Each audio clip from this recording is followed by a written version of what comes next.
بسم الله الرحمن الرحيم. هل أتاك حديث الغاشية وجوه يومئذ خاشعة عاملة ناصبة تصلى نارا حامية تسقى من عين آنية ليس لهم طعام إلا من ضريع لا يسمن ولا يغني من جوع وجوه يومئذ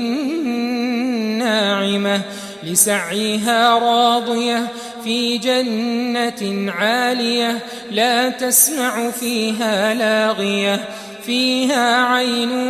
جارية فيها سرر مرفوعة وأكواب موضوعة ونمارق مصفوفة وزرابي مبثوثة أفلا ينظرون إلى الإبل كيف خلقت وإلى السماء كيف رفعت وإلى الجبال كيف نصبت وإلى الأرض كيف سطحت فذكر إنما